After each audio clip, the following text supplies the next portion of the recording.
બોલો શ્રી કૃષ્ણ ભગવાન કી જય, મહાકાળી માઈની જય.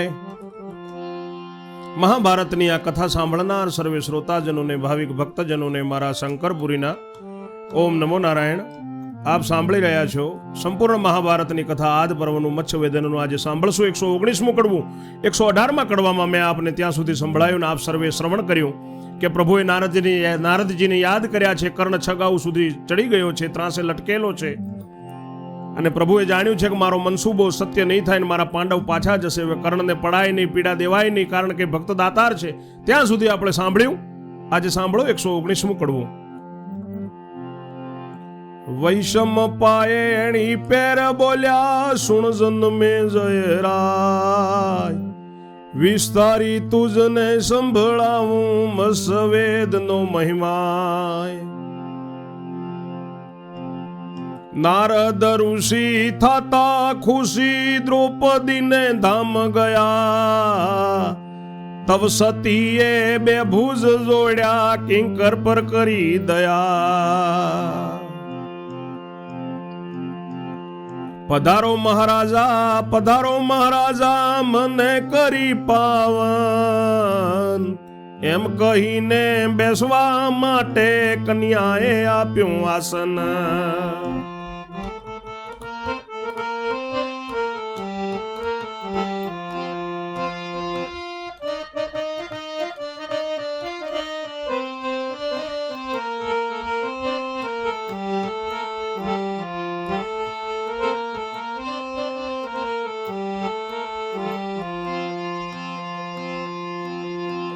ઋષિ વૈશંપાય કહે છે કે સાંભળ જન્મે જય રાજા.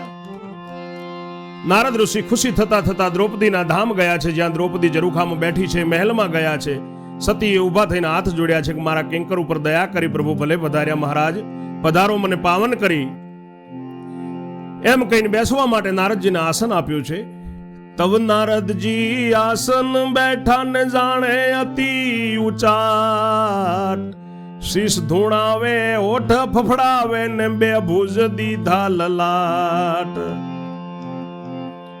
આંખોમાં જળજળિયા લાવ્યા ને ઉતારી નાખ્યું મુખ. દ્રૌપદી તવ પૂછવા લાગી મહારાજ શું દિલ દુખ.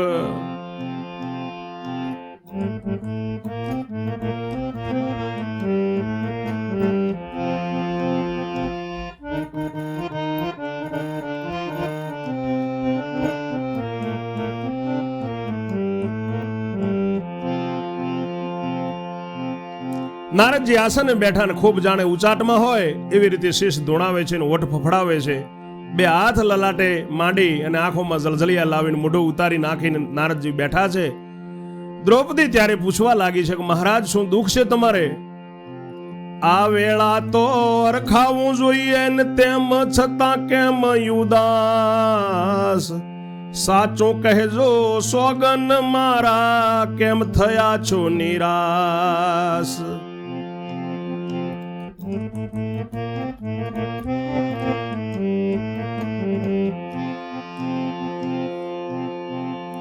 નારદ કહે શું પૂછે છે તારી ચિંતા નથી તને?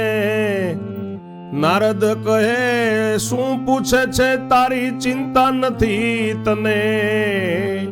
તારે માટે થયો યુદાસ, ઘબરાટ થયો મને.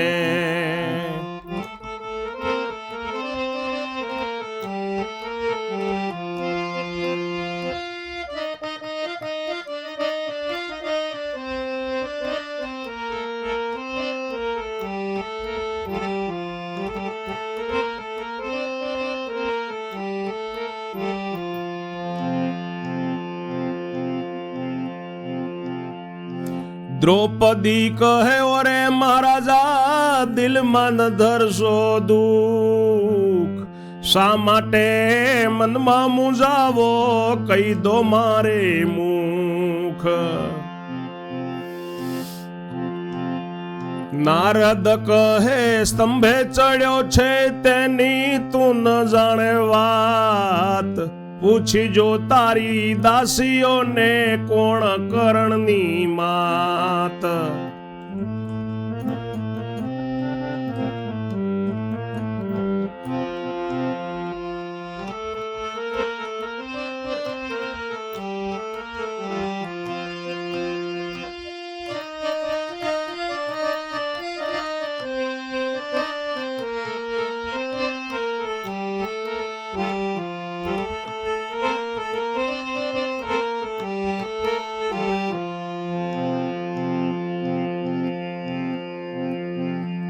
નથી એના મા બાપ જગમાં ને કુળહીન જાતિ મરાશી, વળી જગતમાં લાછન મોટું એની જનેતા દાસી. ક્ષત્રિયની પુત્રી દાસીના પુત્રને પરણે તો હાહાકાર, વળી નથી એ રાજવંશી કરી લે કંઈક વિચાર.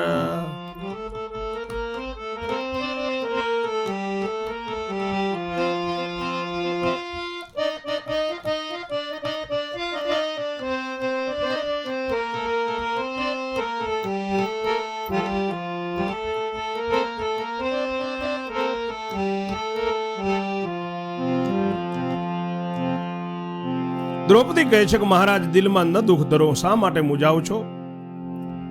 નારદજી કહે છે કે સ્તંભે ચડ્યો છે તેની તું વાત જાણતી નથી. તારી દાસીઓને પૂછી જો કે કર્ણની માતા કોણ છે. એના મા બાપ જગમાં નથી અને કુળહીન જાતિમાં એને અવતાર લીધો છે. વળી જગતમાં મોટું લાંછન છે કે એની જનેતા દાસી છે. ક્ષત્રિયની પુત્રી દાસીના પુત્રને પરણે હાહાકાર થાય, વળી રાજવંશી નથી પાછો. તું કંઈક વિચાર કર. સૌ લોક વાતો કરવા લાગ્યું એ વળી ગંગા વહેશે,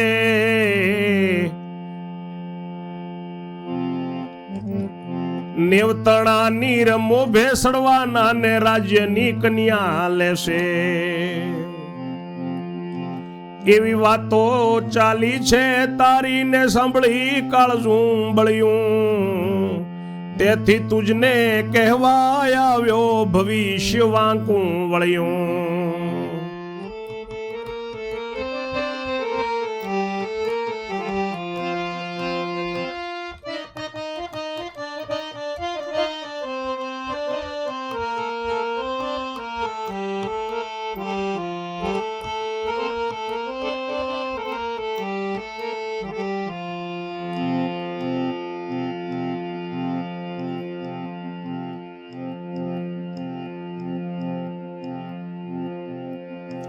ઓ બાઈ વર કાંઈ મળે નહીં તો વખ ઘોળીને મરજે, પણ આવાને કાઢજે પાસો ને બીજો મળે તો વરજે.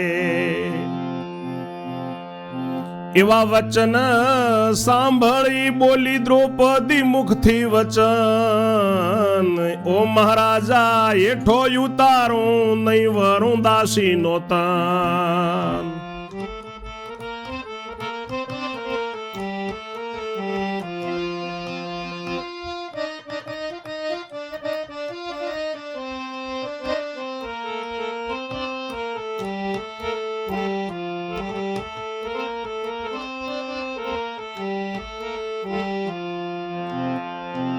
એમ કહીને આજ્ઞા દીધી, જાઓ દાસી તમે ચાર, જળકુંડે જઈને શંખ વગાડો ને જાહેર કરો વિચાર.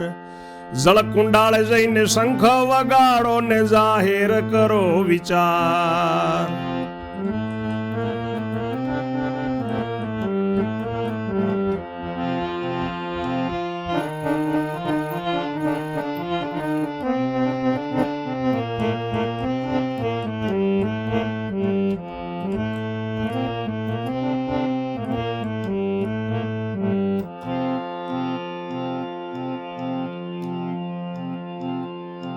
તબ ચાર દાસી શંખ લઈ ચાલીને ઉતારવા તે ઠામ.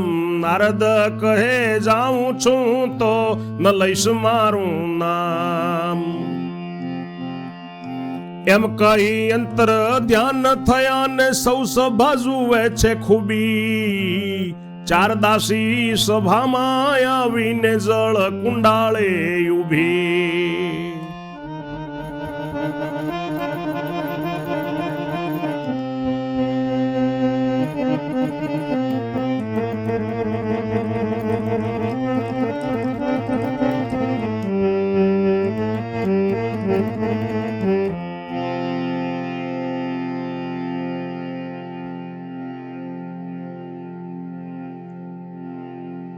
સૌ લોકોએ વાતો કરવા લાગ્યું છે કે અવળી ગંગા વહેશે, નેવાના નીર મોભે ચડશે, રાજ્યની આ કન્યા લઈ જશે. એવી વાતો ચાલી છે તારી, એટલે સાંભળીને કાળજું બળ્યું. તેથી તને કહેવા આવ્યો છું. હું નારદ ઋષિ કહે છે દ્રૌપદીને, એ બાઈ વર કાંઈ નહીં મળે તો વખ ગોળીને મરી જજે, પણ આવાને પાછો કાઢજે, બીજો મળે તો વરી લેજે.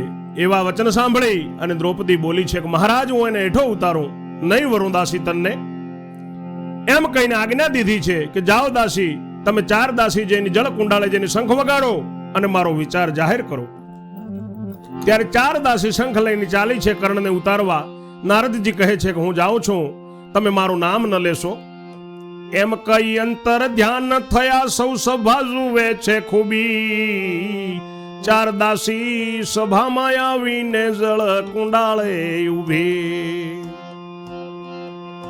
શંખ વગાડી નાદ જ કીધો, સાંભળ રાજા કર્ણ.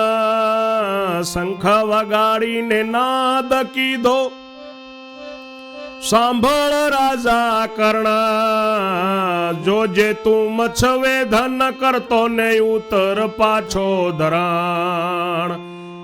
રાજકન્યા નહીં વરે તને ને તારી તો જાત છે રાશિ. એક તો પ્રધાન, બીજું છે લાછન, તારી જનેતા દાસી. તે માટે તને વરે કન્યા માટે કરીશ નહીં કામ. તે માટે તને નહીં વરે કન્યા માટે કરીશ નહીં કામ. કામ કરીશ તો એ પાછો જવાનો સાંભળે છે તમામ.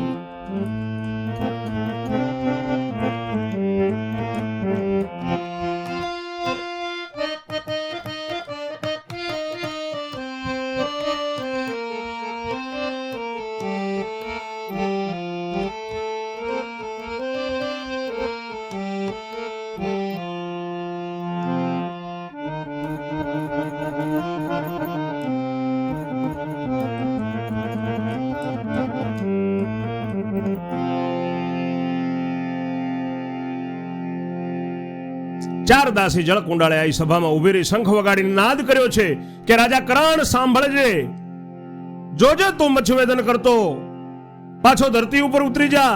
રાજકન્યા તને નહીં વરે. તારી જાત દાસી છે, એક તો પ્રધાન છે, બીજું તને લાંછન છે, તારી જનેતા દાસી છે. એ માટે તને નહીં વરે રાજની કન્યા. માટે તું કામ કરીશ નહીં, અને તું કામ કરશે તોય પાછો જશે. સાંભળે છે બધી સભા અને તોય પણ સાંભળજે.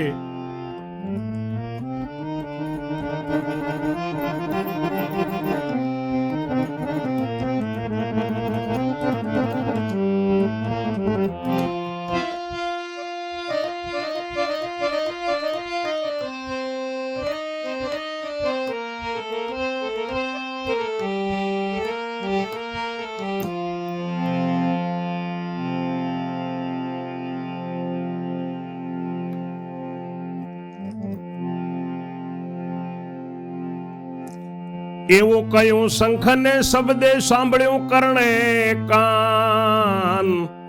અરે રે મને મહેણું દીધું, કીધું મારું અપમાન.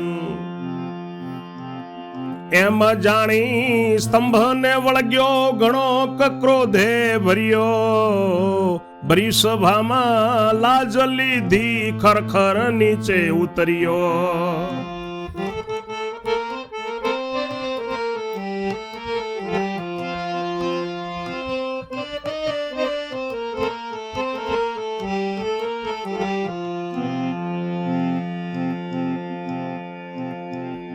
દાસી શંખ વગાડીને નાઠી જતી રહી ઝરૂખામાં. કર્ણ ઉતરી ધરણ આવ્યો ને મોઢું ઉતર્યું ત્યાં. દુર્યોધન કહે કર્ણ વીરા, કન્યાએ લીધી લાજ. વરવાની મેં આશા રાખી તી, પણ જઈશ પાછો આજ. કર્ણ કહે હવે જો ચર્ચા જોવું, જો કોણ કામ કરે. કોની માએ સૂંઠ ખાધી છે, મેણું દેનારી ને વરે. હવે અન્યાયે કરી લઉં, રીસ ઘણી છે મને. આભને અવની એક થશે, પણ પરણાવી લઉં જઉં તને.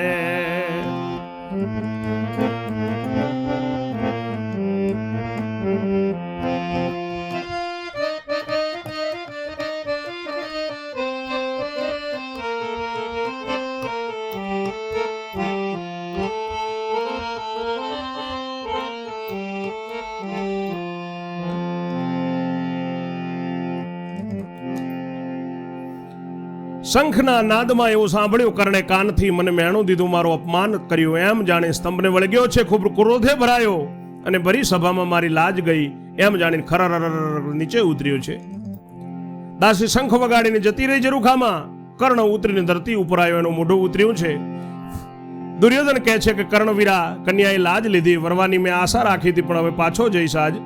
કર્ણ કહે છે કે હવે તો તું ચર્ચા જો કોણ કામ કરે છે, ક્યાંની માએ સૂંઠ ખાધી છે એટલે મને મેણું દેનારીને વરે છે. હવે તો અન્યાય જ કરવો છે, રીસ ખૂબ છે મને.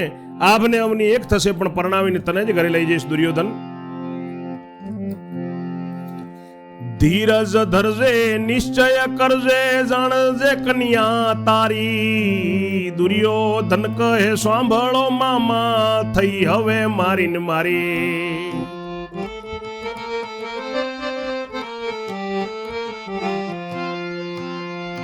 મામે કહ્યું કે કર્ણ બોલ્યો તેમાં ન રાખીશ વહેમ. દુર્યોધન કહે કોક કામ કરશે ત્યારે કરીશું કેમ. કર્ણ કહે કોક ચડીને કામ કરે ભલી પેર, એટલે તેને ઉતરતામાં એક બાણે મારું ઠેર. કન્યા કોઈને વરવા ન દઉં ને તુજને સી ચિંતા પેઠી. છત્રપતિ કહે સંદેહ ટળ્યો ને હવે મારે ઘેર બેઠી.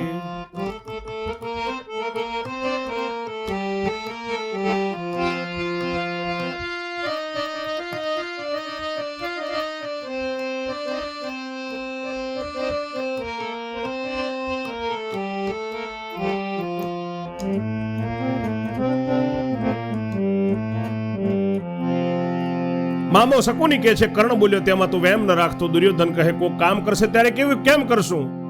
કર્ણ કહે છે કોઈ ચડીને કામ કરશે એ જેવો મચ્છવેદ કરે એટલે તેને ઉતરતામાં જેવો ઉતરે એવો ને એવો એક કે બાણે હું ઠેર મારીશ. કન્યા કોઈને વરવા ન દઉં, તને શાની ચિંતા છે. છત્રપતિ કહે છે કે મારો સંદેહ ટળી ગયો, જાણે હવે મારે ઘેર જ બેઠી છે એમ વાતો કરે છે. પછી સૌ સભા બેસી રહીને ઊભું થતું નથી કોઈ. દ્રુપદ રાજા ઘણો ગભરાયો હવે શિવલે હોય. કામ થતા કન્યાએ કેર કીધો ને ક્રોધે ભરાયો કરાણ. વિવેક વિવાહ નથી થવાનો, થાશે કન્યાનું હરાણ. તે જોવું પડશે મારી આંખે ને તેથી ભલું મારે મરવું. ઘેર જઈને ઝેર જ પીવું ને મારે જીવીને શું કરવું. ઘેર જઈને વીખ પીવું ને મારે જીવીને શું કરવું. વળી જાણ્યું કે કોઈ ઉઠે છે જોવા લાગ્યો ચોપાસ. પણ સભામાંથી કોઈએ નહીં ઉઠ્યું ને પૂર્ણ પડ્યો ત્રાસ.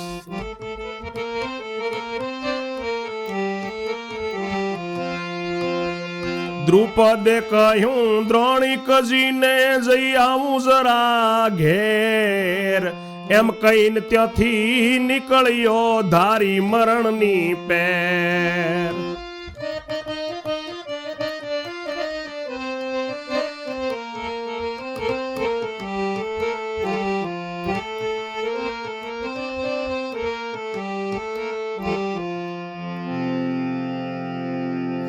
પછી બધી સભા બેસી રહી છે, કોઈ ઊભું થતું નથી. દ્રુપદ રાજા ખૂબ ગભરાયો છે કે હવે શી વલ્લે થશે. કન્યાએ કામ થતું તું કેર કર્યો. ક્રોધે ભરાયો છે કર્ણ. હવે વિવેકથી મારી દીકરીનો વિવાહ નહીં થાય અને મારી આ કન્યાનું હરણ થશે. એ મારી આંખે મારે જોવું પડશે, એના કરતાં ભલું મરી જવું. ઘરે જઈને ઝેર પીવું, મારે જીવીને શું કરવું છે એવું પંચાલ નરેશ દ્રુપદે વિચાર્યું છે. વળી જાણ્યું કે કોઈ ઉઠે છે, જોવા લાગ્યો છે ચારે કોર, પણ સભામાંથી કોઈ ઉઠતું નથી. એને મનમાં ત્રાસ પડ્યો છે. દ્રુપદે દ્રોણિક ગોરને કહ્યું છે કે જઈ આવું હું થોડો ઘરે. દ્રોણિકજીને કહી એમ કહીને ત્યાંથી નીકળ્યો છે ને મરવાની વિચાર કર્યો છે. મરવા ધાર્યું મન થકી સાંભળજે તું રાય, વ્યાસ વલ્લભ કથા કહે સભામાં શું થાય.